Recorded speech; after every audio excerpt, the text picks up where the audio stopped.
Obviously, lots of breaking news overnight and in the last 24 hours, particularly in terms of Frank and Dyche.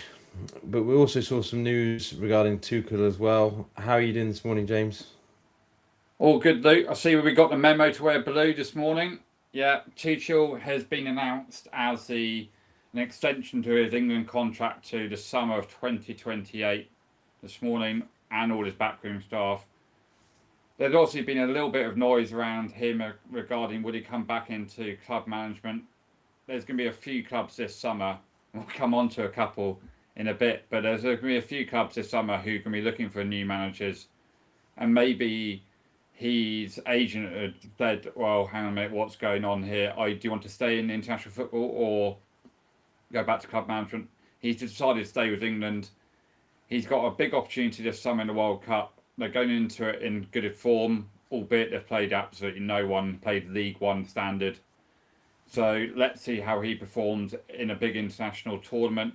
He is a very good manager for one-off games, so he should be suited to it. So he's staying.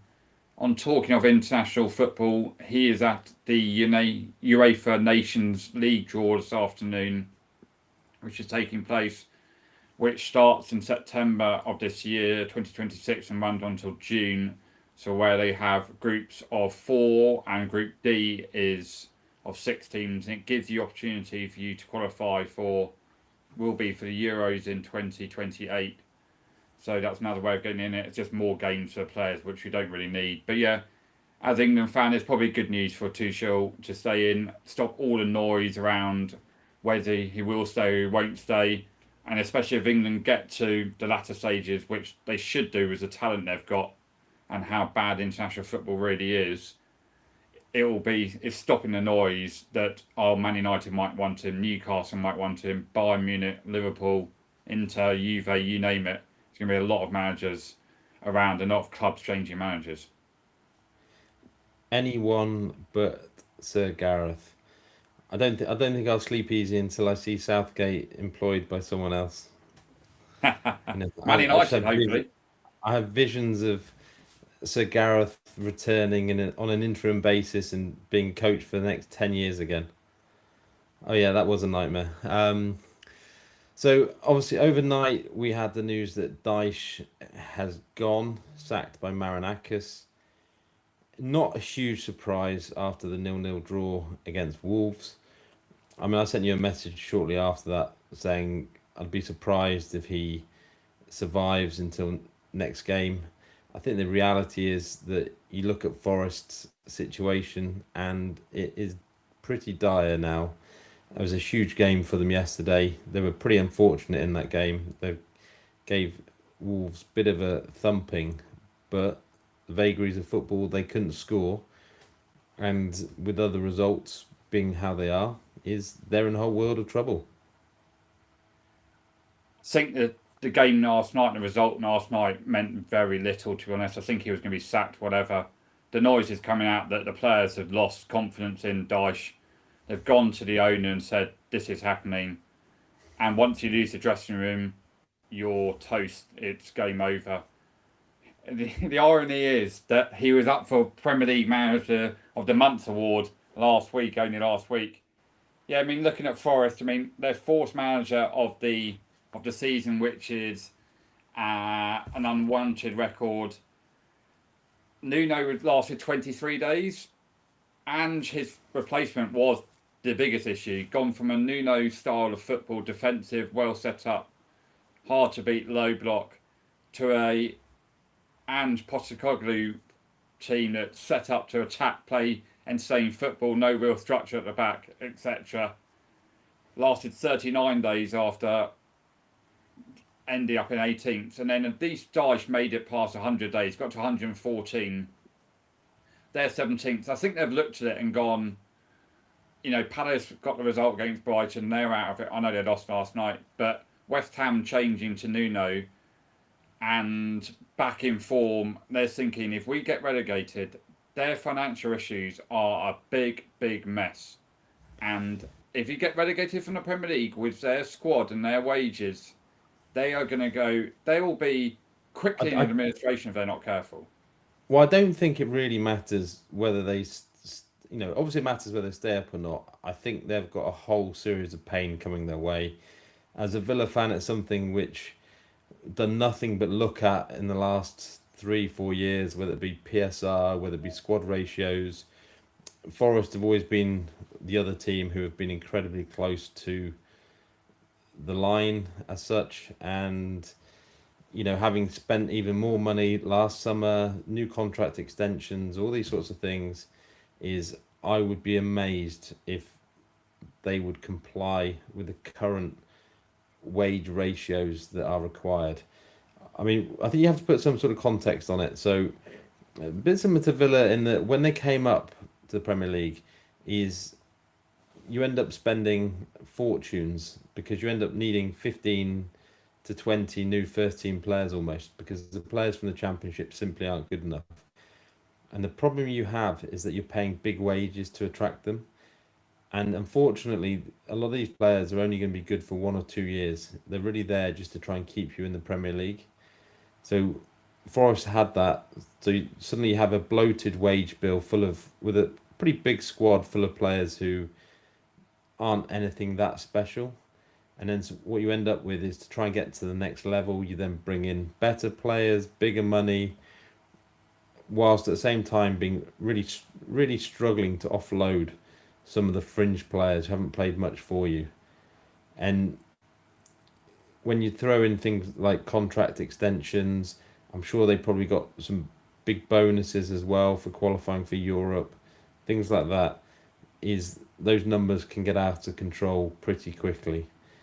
And if Forest do go down, as you touched on, I think smacks of a Leicester Mark II, where who knows where the end point is. But all you know is that, I mean, yes, they have saleable assets, but that's part of the problem. And it's one of the problems that Tottenham have as well is if you get relegated, all your good players get taken. No one takes your rubbish on the big wages. It's, you're left just carrying the can for a hugely bloated squad full of players who don't really want to be there on big money.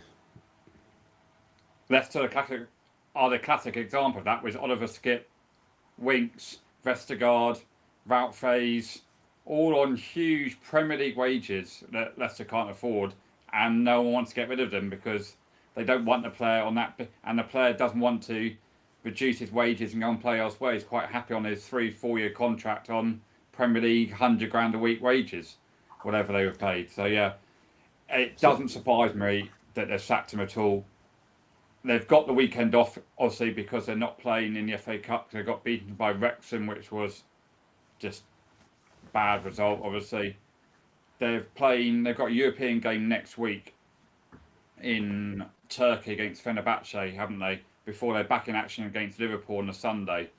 So they've got time now, and it looks like they're also appointing Victor Pereira, the ex-Wolves coach, who is probably his agent, I'd imagine, I'm pretty sure, is Jorge Mendes, who knows the ins and outs of what's going on there. So they're probably going to appoint him, and then the rumour this morning is that they want Marco Silva. But Marco Silva might be going, I fancy another job in London, thanks so much, and I can stay in London rather than going to Forest, where probably Robin Hood might be a better idea of managing. Why would he possibly trade Fulham for Forest at the moment? I don't know, unless you're told where to go with your agent. I mean, who knows? Has he got a deal with Edu, who's going to come under massive, massive scrutiny there? What Edu's happened, he obviously fell out with Nuno over transfers in the summer. Then he appointed. And so, yeah, Forest got to get this appointment right, because if they go down, they are Leicester Mark II, as you said. I think one of the things about this, I've seen some people sort of speculate saying, oh, it's been very quick. Obviously, Dyche is exactly the type of manager you'd want to get us out of this situation. I mean, the problem is, and we'll touch on this again with regard to Frank, and it applies to almost all managers nowadays, is the fans want to be entertained. If you play awful football, incredibly negative football, you have to be so good in terms of winning multiple trophies every year because the fans just don't want to see it. And Arteta's lucky, not lucky, but if Arsenal suddenly don't contend for titles, Arteta and his style of football, he'll be in a whole world of trouble. It's an entertainment sport. We're in an entertainment business sport, and fans won't stand for it when you're paying all that money to watch dross every week, and you're losing. You're going to lose patience pretty quickly, and the players will as well do. Like Dyche set up away at Villa in one of the worst setups and performances I've seen in a long time. Did the same away against Leeds as well a couple of weeks ago. No wonder the players went to the owner and went, "Hang on a minute here. We're in danger of getting relegated. We don't know what we're doing. We have no confidence in the manager, and he's acted." And I don't kind of blame him for acting, to be honest with you. Well, I think the stakes are so high that there hasn't there's hardly been any redeeming features to it recently. And as you say, you'd have looked at the fixture list and looked at Leeds away, Wolves at home. We need to be picking up quite a few points from those two games. They end up with 1 point. When you throw in how well West Ham have actually been playing, they're lucky that they're not in the relegation zone. That West Ham have conceded 2 injury time goals against Chelsea and United that have cost West Ham at least 3 points. And I always look back to that game between West Ham and Forest earlier in the year where he had that ridiculous penalty in like the 88th, 89th minute that Forest got. This relegation fight could look so different, and Forest are playing, particularly under Dyche and Ange, they are playing like one of the worst three teams in the league at the moment, and Yeah, they and shouldn't be with the talent that they have. yeah, that's the thing as well. They've got you're talking about selling players, sellable assets. Elliot Anderson and Morgan Gibbs White are going to bring you in, whether we like it or not, are going to bring you in £120 million, £130 million, whether we like it or not. They've got Murillo, who you can sell as well for best part of 40, £50 million. So they've got decent players. Hudson-Odoi's a decent player. And they've got, no. But So, what's weird is when you mention the likes of Hudson-Odoi, and I just think the likes of the way they spent money in the summer, even your Hutchinson, so many of these guys are on so much money, and their wage bill is going to go through the roof, and it's desperation times. yeah. I still, by the way, Times. I still come back to that game against Ferencvaros about 2 weeks ago, where it was 3 days before they played Crystal Palace, and he put out a much stronger than expected team in that final group game when it didn't matter. They couldn't really finish top eight. It took such an improbable set of circumstances. They couldn't finish outside the top 24. He'd rested players in the round 7 matches as well, which is where it gets even weirder. If you're that desperate, play them in that game and then you could potentially rest them for week 8. He played a really strong team. He was bringing on big name players when 3-0 up, 75 minutes gone. Lunacy, absolute lunacy. They obviously played Palace 3 days later. They only managed to get a draw. I just think it sent such a wrong message to me in terms of where their priorities are. Premier League survival was everything, and it was almost, I just can't begin to fathom what they were thinking. We haven't just seen it that at Forest though. We've seen it at other clubs where they just do some mad selections and it comes back and bites them. So it's like you got to think of the bigger picture, lads, at times. And certainly in the Premier League is just vital. It's Armageddon if you get relegated. Not just for Tottenham, from Forest. It's actually Tottenham as well, who obviously on yesterday morning, decided Thomas Frank was no longer the head coach. Are we allowed to do a victory lap for that one, James? Given we've been calling that decision for months and months. Since about beginning or the end of November, I think we said, didn't we? That and before off the pod that he just wasn't very good. And now obviously my point of the stories that come out on how he never had the dressing room and the players were confused or what was going on. The club have the media in their hands as well. Yeah, Thomas Frank obviously gone, sacked as the Spurs head coach. Okay, so there's a couple of sort of different aspects to this. So you have the aspect of the media, which we knew would happen. That once he got sacked, the Athletic was running stories straight away saying that um, players were turning up late to training, including Romero, that they didn't respect him as a manager, all these types of stories.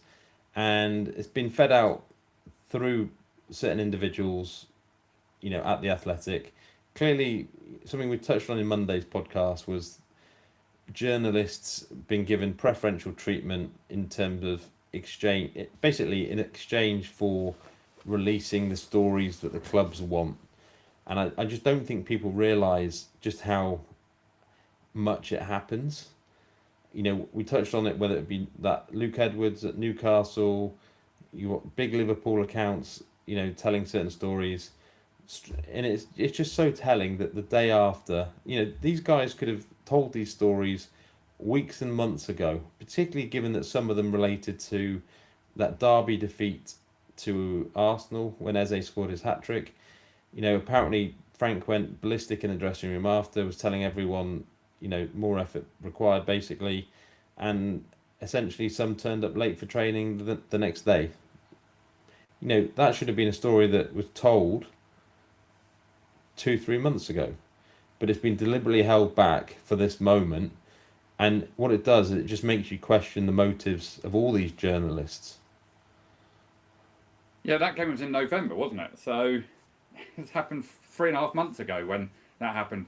And when you watch that game and you think about the game, the lack of effort was, it was just, he was quite right, Frank, in going ballistic at the players. But yeah, that performance again on Tuesday night against Newcastle was damn right poor. The attitude obviously was just ridiculous as well. And yeah, he's gone, and I'll imagine we won't see him in the Premier League again. I'll imagine Frank will end up somewhere in Germany or Italy where his tactics are probably better suited. I could see him taking a mid-table job again in the Premier League. I could imagine him at a Fulham if Silva went, for example. I could easily imagine that. I think coming back to Frank is one of the reasons I was certainly so negative on him was there were certain things that stood out when you watched Tottenham in those early days. And he's obviously been hindered horrendously by the injuries. But it was things like it was his insistence, and he didn't have to, but to play both Polina and Bentancur in the middle. And what you saw very quickly in some of those early games with Tottenham was that they struggled to progress the ball. While someone like Polina is very good at breaking play up, is you need people to progress the ball from central areas in midfield. And it was flagging up stats wise like hugely, which is why it was so surprising that he persisted with it. And it kept killing them time and time again. Obviously, Bentancur's injured now, but what it sort of highlighted was that something was a little bit more amiss than you would have expected. And what was also clear quite early on was that he didn't have the backing of all the crowd.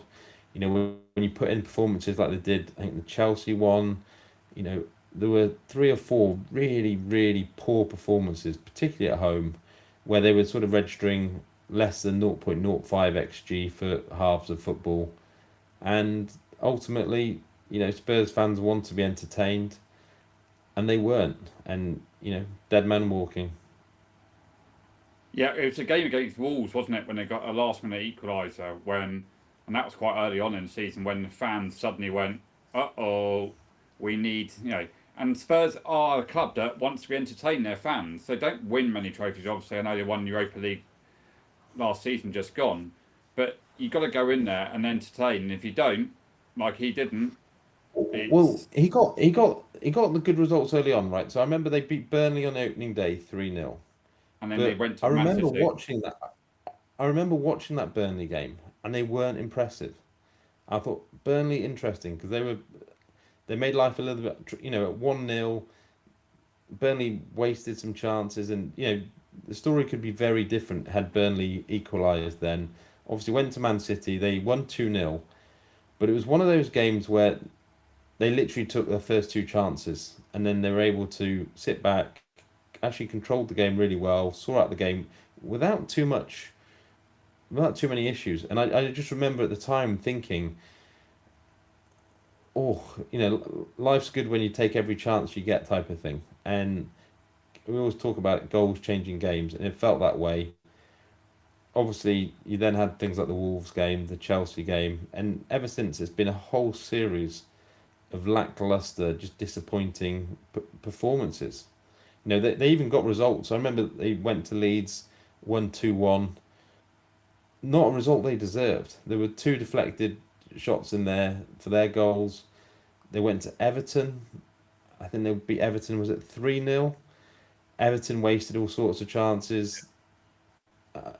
Scored set piece. Don't think Everton had conceded a set piece goal all season yet. And then Spurs went there and scored two set pieces.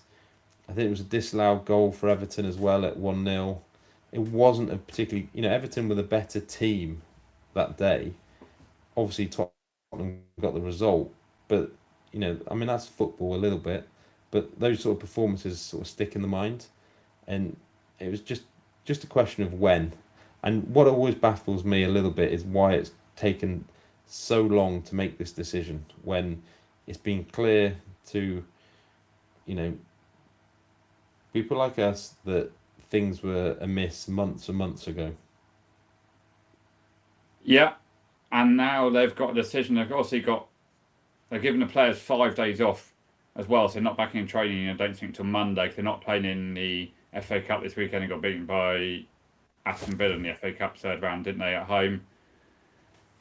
So their next game is the North London derby at home to Arsenal on Sunday the 22nd. So they've got a few days now to make a decision. The issue at Tottenham is they've got very inexperienced people at the club to making sporting decisions. I think I saw earlier today that Joe Lewis's grandson is making a decision along with Venky making a decision. They also got the Frank decision wrong, and that interview that Venky gave out when he appointed Frank was odd, to say the least. And it's a bit of news this morning. Ange has come out, the ex-Forest manager, and obviously the ex-Tottenham manager, has come out and said Tottenham are not a big club. And he's basically had a go at the owners, saying, after the end of our first season, I wanted to buy all these players. Now, that was obviously a manager who's come out and said, protecting his own image and his own credentials, etc. Right. So I listened to a little bit of it this morning after dropping the kids off, and there were some interesting things that he said about it. And one of the things he was saying was obviously that they can't compete on wages. So it's all going well. His point really was, are they a big club? So if they're a big club, they obviously spend some decent money on transfer fees, but what they can't compete with is wages. If you want to be a big club, you need to, spend big, buy big players. And he was talking about Declan Rice going to Arsenal and how Arsenal made that decision to, spend the £100 million, pay the wages, and he's been a crucial part of taking Arsenal sort of to the next level. And what he was saying a little bit was there was a whole series of players that he was interested in after his first season when they finished fifth. And what he was saying was he ended up basically with Solanke and 3 teenagers. So obviously Gray, Odegaard, I can't remember who the other one was, but essentially a whole series of youngsters. And he said that, to try and get to the next level, they weren't acting like a big club, essentially. And it may have been different had they got into Champions League. And, I think the points he was making were quite valid. He said that it was interesting, he actually name dropped. Now, I don't know if some of these are hindsight, but he said he wanted Gurhi, Semenyo, I can't think who else, but, those sorts of players. Mark, he wanted Embremo, Neto. Yeah. And Neto was the other one. And what's interesting about someone like Embremo was I felt sure he was going to go to Tottenham and follow Frank in the summer, But clearly, United came in with big bucks and in all likelihood blew whatever offer Tottenham could put on the table out the water. And I think his point is, if you want to be a big club, you have to behave like a big club, and Spurs haven't been doing that. Yeah, I kind of get his point. He's also trying to defend himself, obviously saying I did a great job at Tottenham. No, but I think it's worth watching, because what he's also trying to say is that there is a culture. When you have so many great managers who've come into that club who haven't been successful, then it comes a time and a point where you have to look at the bigger picture rather than those individual managers. That there's structural issues within the club rather than the individual managers per se. Yeah, and everyone said Daniel Levy was a great chairman. Was he? Well, he's been a great chairman in that he's put them in a position, Yeah, right? but So if he'd put them in a position now to kick on to the next level. What's really hard is it's such a competitive industry that it's very difficult to go and spend 400 or 500 million pounds correctly with the right manager to try and get yourself into those top 2 or 3 places. Look, Liverpool spent about 800 million pounds in the summer, didn't they, James? And they've gone backwards. yawn. Anyway, can we just quickly talk about that Newcastle, the game on Tuesday night, actually? So, Odegaard, the Tottenham lad, he's done his ACL, so that's another injury. I mean, they're just cursed at that club at the moment, injury-wise. I do feel sorry for Odegaard as well, because there have been glimpses of there being a footballer in there as well. It's just a killer. Yeah. ACL. I mean, yeah, it's brutal. And then that offside decision for the non-first goal by Newcastle, when they've given Willock offside for his slight forehead is ahead of Van der Ven. VAR was not brought in for that. It winds me up no end. Talked about it, it's entertainment sport. He's not offside, in my view. He is technically by the letter of the law, but that's not offside. He's not gaining that much an advantage, that far out away from goal, where the defender can get back in. It's a great piece of skill by Willock as well to finish it off in the bottom corner. There's no opinion. Tottenham fans weren't going crazy over it. What's enjoyment, taking enjoyment out of it? That's not why VAR was brought in. And then for Newcastle, by the way, quickly on that, they didn't have their heads dropped.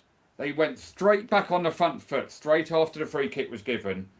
Got their well-deserved goal, Malik saw. Vicario, again, you can probably question. But anyway, it was a good win by Newcastle in the end. Another good finish as well. But yeah, that was the final nail in the coffin for Frank on Tuesday night. I think the offside one is interesting because I'll say this till I'm blue in the face with friends, and that is, it feels like we're defeating the object of why offside was sort of brought in the first place. Offside's there to stop not goal hanging and players being 10 yards offside and 5 yards offside, and the number of times when you'll see, they'll go back to VAR to look at the offside. Oh, his toenails ahead, his boots ahead of this player, and they're on the byline. And as you say, it makes absolutely no difference to the play, and what actually transpires.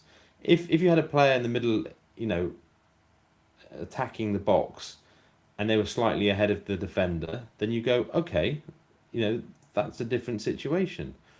But when you're talking about passes in the build-up and things like that, it's just feels like football has lost its way a little bit.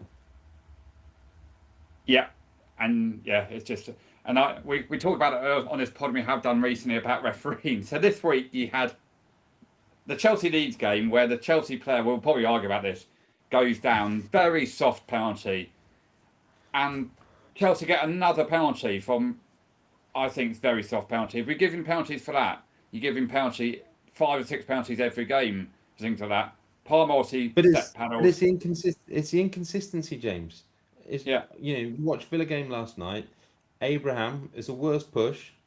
Um, yeah, he's just about to hit the ball. Worse, a two-handed push. You can't say, oh, it was a two-handed push and start signalling all this, and then not give the Villa one last night. It's no coincidence Villa haven't had a penalty all year. The irony being is they actually scored from the resulting corner. But, it's almost like the football god said, screw you. but it's that inconsistency, and people wonder why fans, think that the bigger teams are favoured, and it's when you see literally those two decisions next to each other, on back-to-back nights, where the bigger team, Kel Surprise, as you like to say, gets the decision, the lesser team doesn't get the decision. You know, it's so frustrating, and that inconsistency. Both have gone to VAR, right? VAR, someone's been sat there in VAR, looked at both those decisions, and come up with completely different outcomes. Yeah, and VAR, by the way, also has an assistant VAR who agrees on the same decision as well. So what's the point in that when they never disagree? Yeah, and then you look at the Man City game last night, right? So you got the Semenyo hair pull, which is no difference to Michael Keane against Wolves, 3-match ban. Whether you agree with it or not, the precedent is there. So you have to send off the Fulham I, player. I, I said to you at the time, I thought I was very soft Yep. on Keane. You were adamant that right decision, which is fine, but you go, as you say, you go down that route, you set a precedent. Every hair pull, regardless of whether it's a big hair pull or a little hair pull, has to be a sending off. And this is what's so frustrating is they get themselves into a whole series of they just get themselves into a mess by making poor decisions that then sets a precedent going forward. Yep, and then in the same game, Phil Foden is one of the worst tackles you're going to see all season. Gets booked for it. How can you sit there and not look at that? It And he's was going to injure so the player. That's what it's he's so doing. similar. It's so similar to that Simons one where against Liverpool, where he got sent off, sort of studs down the back of the calf Achilles area, miles away from the ball. As you touch on, they're the ones where players get injured, and they're the ones that lower leg injuries. I just don't, and it makes a difference because that should have been a 3-match ban for Foden. It just drives me crazy that again you have, and the crazy thing about the Foden one was so many people, were comfortable with the decision that Simons should have been sent off. So the precedent is there that that type of tackle has no place in the game, right? And then we see that from Foden last night. Again, what a shock. Big team. It made no difference in the context of the game, apart from the fact that Foden would have had a 3-match ban. Yep, and remember Anthony Gordon did it to Virgil van Dijk as well in August as well, down the back of the Achilles. Foden's tackle last night was worse, a lot worse than both Simons and Gordon's, in my view. One thing from that game, Man City, Pep Guardiola, what an absolute weapon that individual is. He winds me up no end again. Gets booked again for complaining about the foul on Omar Mouge. Sit down, get in your lane, and then goes to the referee, Paul Tierney, after the game, remonstrates in his face about this and that. You just had a comfortable 3-0 home victory, which is 3 points behind, and he remonstrates like that. And the referee just stands there and doesn't do anything to him. I mean, it should have been sent off. Again, Yeah, but the retrospectively, just problem is ban him. what? No, but nothing happens. No, but nothing happens, right? So send him off. What does that mean? What he's going to have to sit in the stands for a game? I mean, the consequences are so menial. Just yeah, but it still highlights that he just coming on and just gets away with it. Look what he did to that young referee a couple of weeks ago when the referee went to VR and said, "No, I'm going to back my own decision." He hasn't been seen since. I do think you have a responsibility as one of the all-time. It's up for debate as to where he sits in the sort of pantheon of Premier League managers.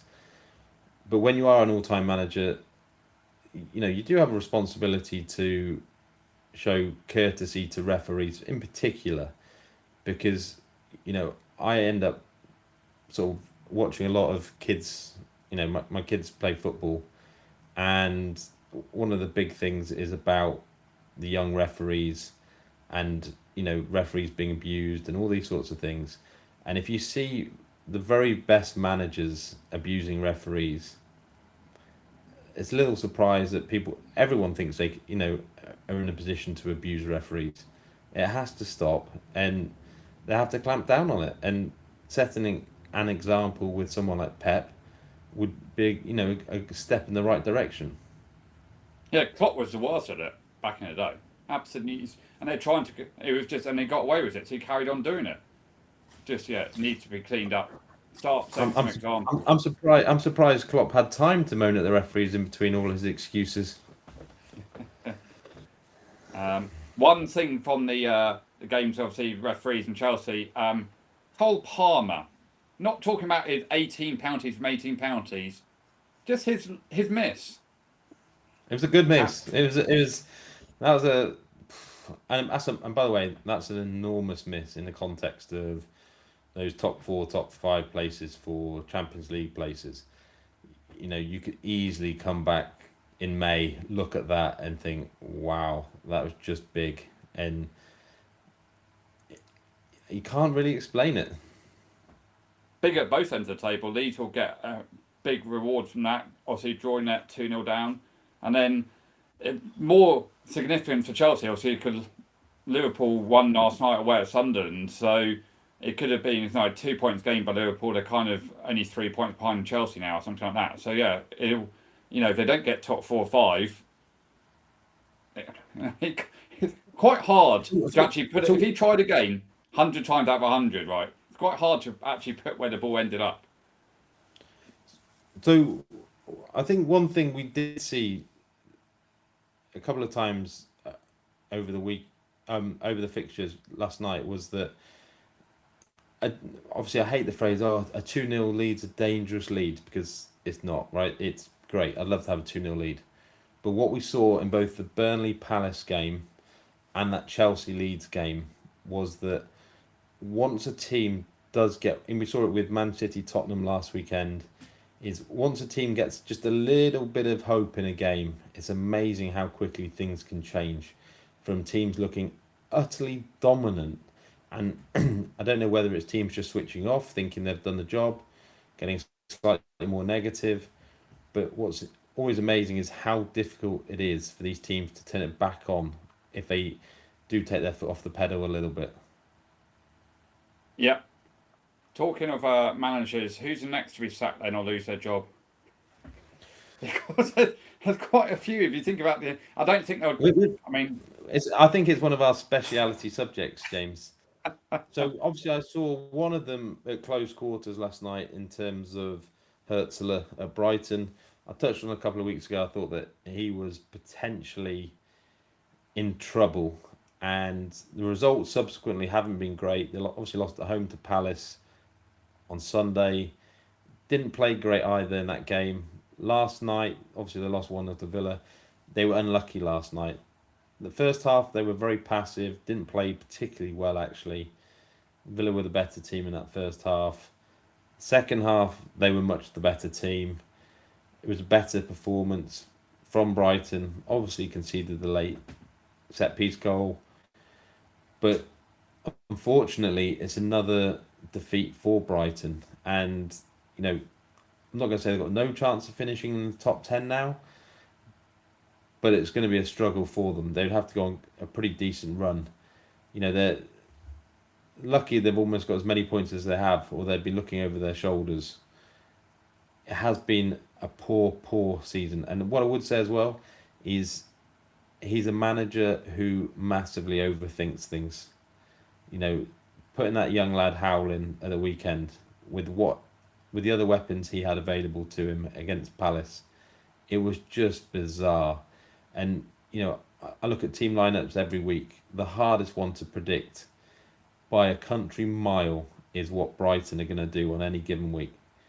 And the amount of chopping and changing has to be seen to be believed.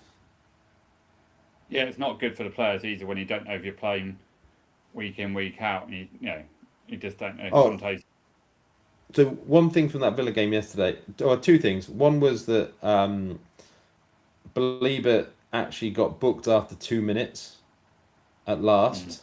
Right, player deservedly getting booked.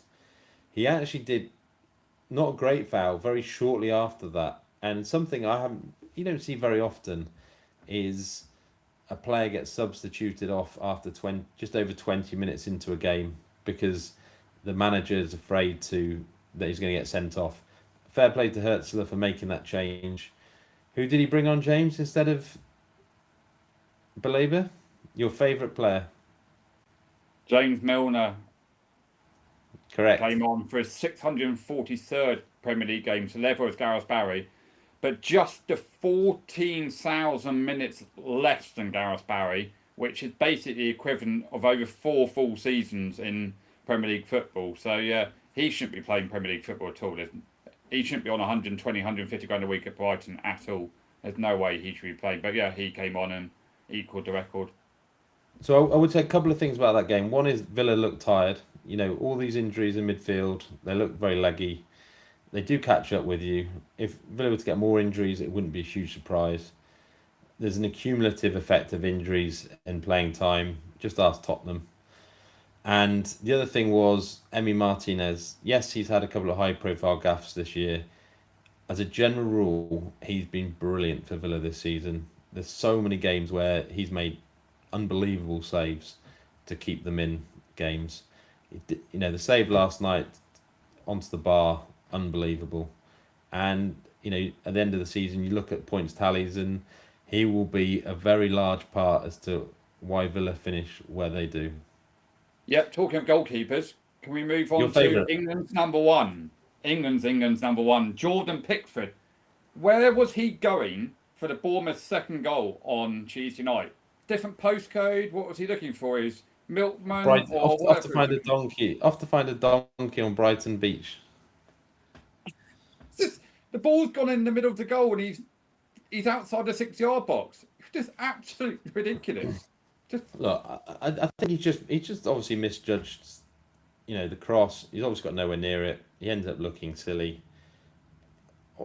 He has been very good for Everton. There's no getting away from it. What I would say is I think a different goalkeeper for that first goal would be a different outcome. So we were touching on Martinez a minute ago. A keeper as big as Donnarumma, Alisson, these sorts of guys is, Rayan has ended up heading that in 3 yards out of the back post. It's slightly tricky as a keeper because the cross hasn't travelled a crazy long distance. It's come in from just outside the penalty box. But you'd like your goalkeeper to get something on that. Throw himself at it, punch it, do whatever. But you cannot let, the winger just literally stand there and head it in from 3 yards. But nothing will be said about it. I just found it interesting that he went for walkabout and the ball ended up in the middle of the goal. But there you go. Briefly tonight, obviously the last game of this midweek fixtures is Arsenal tonight at Brentford. Tough game for Arsenal away at Brentford tonight. They're only 3 points clear. They're probably pretty lucky, Arsenal, that Dyche has been sacked overnight. Tuchel's on a new contract, because there would be a lot of noise in the media that it's down to 3 points when it was at 9 on Saturday afternoon. I know they've played a game less, but this is what people do. It's only 3. It is actually only 3 points, and you'd rather have the points on the board, I think, anyway. So 3 points, and if they win, that's 6. Then they play Wolves next week as well, because they were supposed to play Wolves in the Carabao Cup weekend when they're in the final against Man City. So they've got a game ahead. So if they get 9 points, and to talk about it, you'd rather have points on the board. So you wouldn't want to be going to Brentford and losing tonight at all, because we know what pressure does to people, and we know that Arteta has not got a good history of dealing with pressure. Well, I certainly don't think they want to be going. Yeah, I mean, even a draw feels like a really pivotal moment, outcome at the moment. So it's going to be interesting to see. One thing I did forget to mention, which caused me great amusement, and I touched on watching under-9s football earlier. Some of the defending last night in that Forest Wolves game, some of the screenshots from that game, is something I've almost never seen at professional level, where you have 5 players attacking with 1 defender, and they absolutely butchered it. Forest did. I don't quite know what was going on with Wolves defending, but honestly, it's like something I've never seen in Premier League. They didn't score from it. They didn't score from it, no. I think Luca smashed it over the bar, but it was unbelievable. Honestly, and there was various incidents like that in that game, but it just had to be. You haven't seen the pictures, check them out. It's wild. We move on to a bit of European football. So in Scotland, last couple of days, you had Hearts. Did they? I don't think Hearts played. Sorry, Celtic won 2-1 last night at home to Livingston, with a last-minute winner by the former Arsenal and Liverpool player Alex Oxlade-Chamberlain, who's just signed last week on a free. He was out of contract. He's been training with Arsenal actually since his release from Besiktas, I think, in Turkey. He scored an absolute brilliant goal from outside the box, curled it in to get a win, especially after Motherwell drew 1-1 with Rangers on the same night last night, Wednesday. And this weekend, Celtic are playing Kilmarnock away on Saturday at 2 o'clock. And you have the big game is Hearts versus Rangers at 4:30. So that could be a pivotal game in the title race in Scotland. In Spain, Real Madrid at home to Sociedad on Saturday evening, 8 o'clock. Barca away on Monday night to Girona. Barca play their first round of the Copa del Rey semi-final tonight.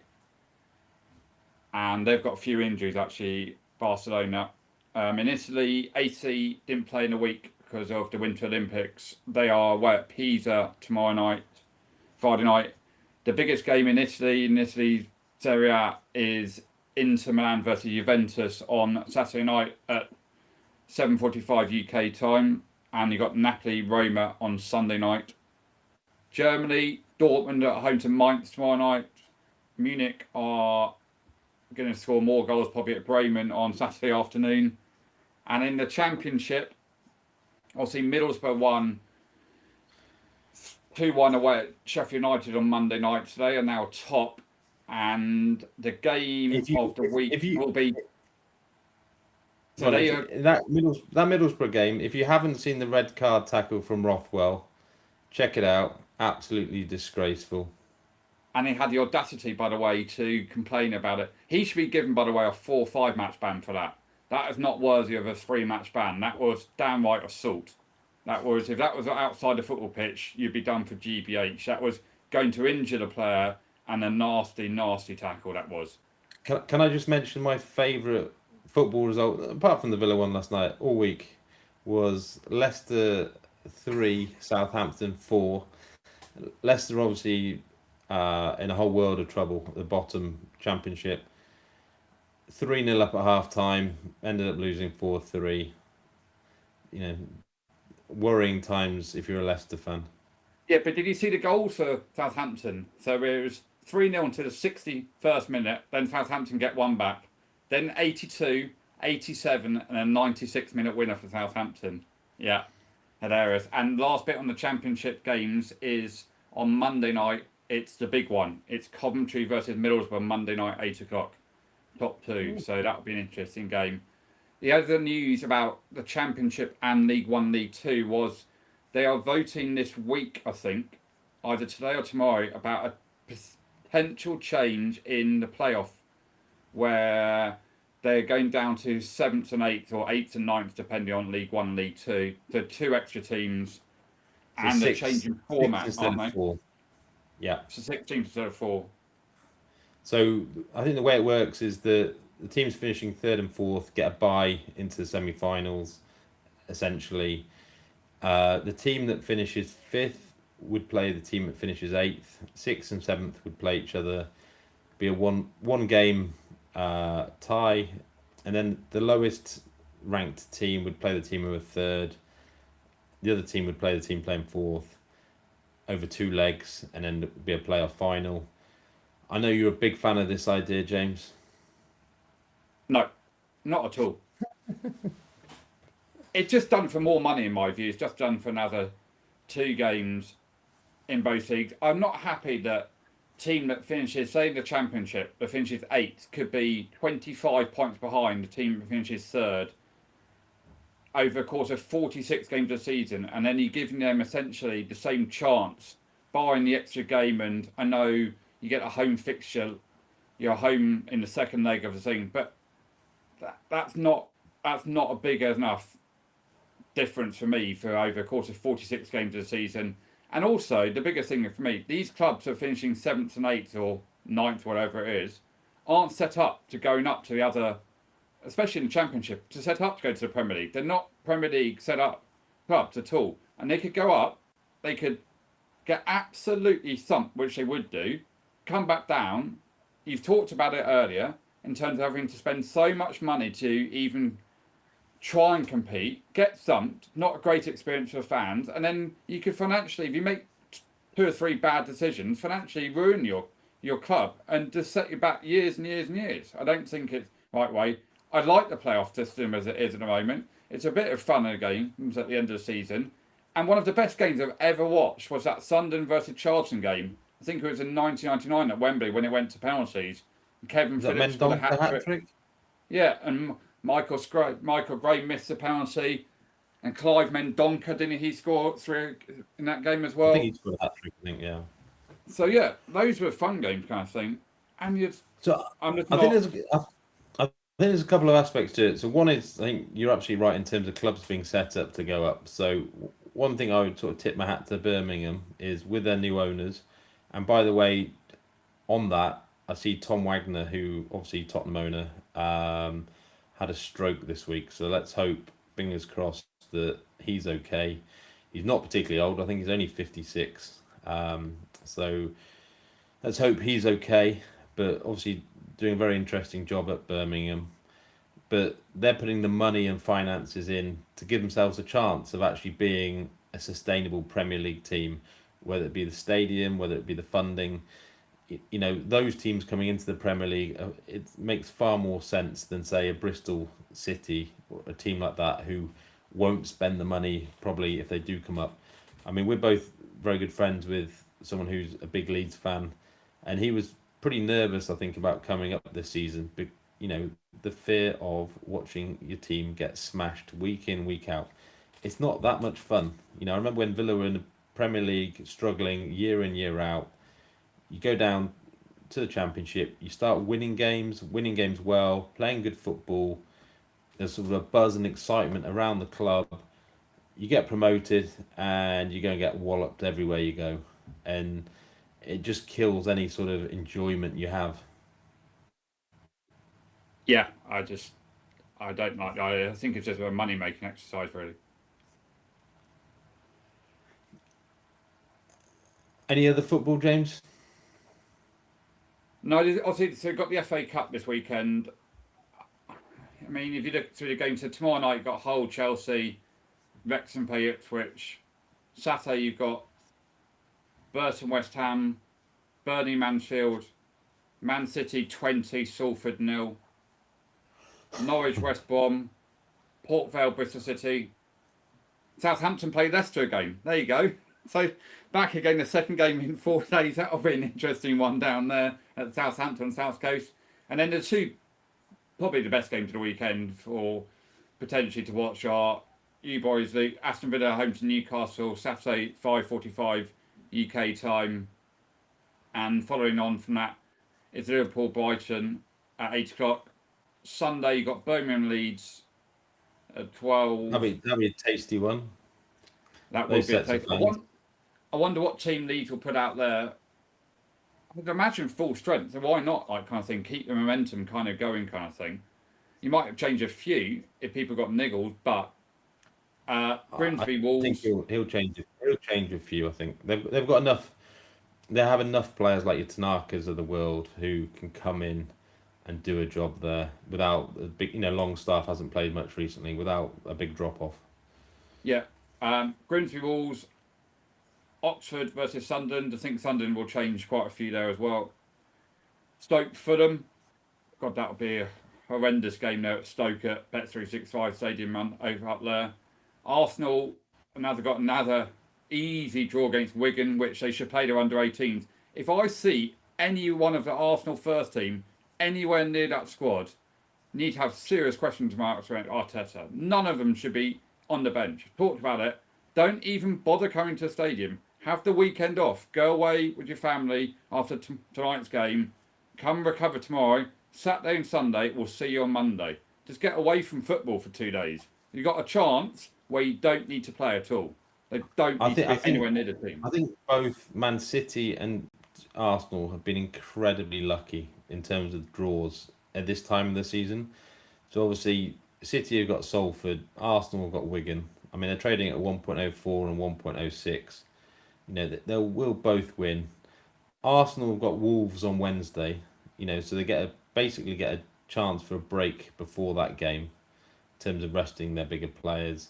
You look at Villa Newcastle. The last thing Villa or Newcastle need on smaller squads is that game with all the injuries that they have. Even Liverpool, Brighton. These teams don't need these massive games. And when you're a City and an Arsenal to get home ties like that, oh, Great. But have you seen the Man City draws in the last 10 years since Pep's been there in the FA Cup? It's been they've had some remarkable. favourable ones. It's been remarkable. And that's why that people talking about FA Cup to keep it relevant now, you should give the Champions League if you win it. You could end up playing like no one at all and get to the final, play no one, and not play any decent side. You win 5 games and you've won 3 of them against League One, League Two teams. I think we saw with the Europa League giving a Champions League place to Tottenham last year that anything can happen. That's slightly different because that's slightly different in that competition needs to have that type of reward. I think, and it is fair enough. But Champions League for FA Cup, winning the FA Cup, no way. Get out of here. And the last game is Macclesfield Brentford on Monday night, live obviously on TV, and the draw is before that. So the FA Cup draw is Monday night. Obviously, Macclesfield obviously beat Palace last time out. Yeah, it's interesting. I mean, it's always interesting to see if there's going to be any giant killing. Yeah, it'll be. I guess one of the ones that'll be interesting to watch are things like Burton against West Ham. So what sort of team West Ham put out? They really should be making a lot of changes. This isn't a priority. They've got the momentum in terms of Premier League, but I don't think they would lose momentum by making a ton of changes here. I think it's more important that they keep, their squad fit and healthy. Especially when there was rumours in the week before the game on Tuesday night about Somerville and Bowen, not being around. If any sort of not. Yeah. So, look out for some changes. But you could see West Ham make a few changes there, and there's second string players who aren't playing much sort of limp to a draw or something like that against the team really fired up for it. Yeah, anything else to talk about foot-wise? I saw there's a bit of noise about Emi Alunko the other week, or this week, sorry. Emi Alunko, get yourself a new agent. I know she's apparently a lawyer and represents herself and all sorts of weird and wonderful things.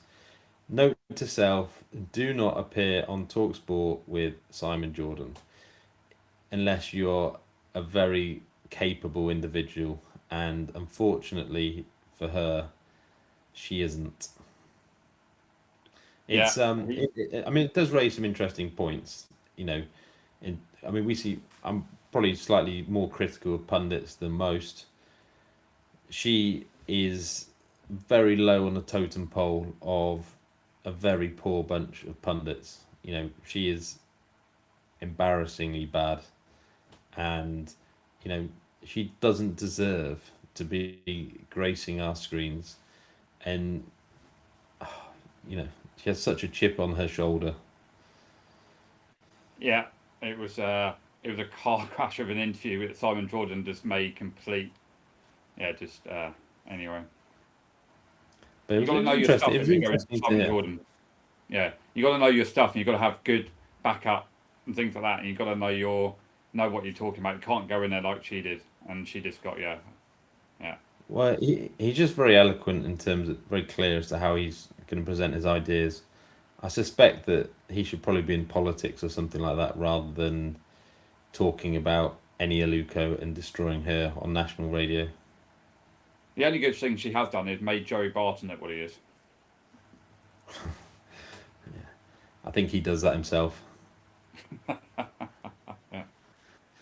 But yeah, FA Cup, it's always good fun to watch. So we will do a quick podcast tomorrow, looking ahead for other sports for the weekend. We'll obviously touch on that Brentford Arsenal game, which happens tonight.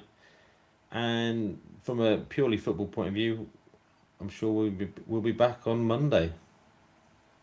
Yeah, please like and subscribe as whichever way you watch us or listen to this. Any questions, please let us know. Any comments as well, we'll try our best to answer.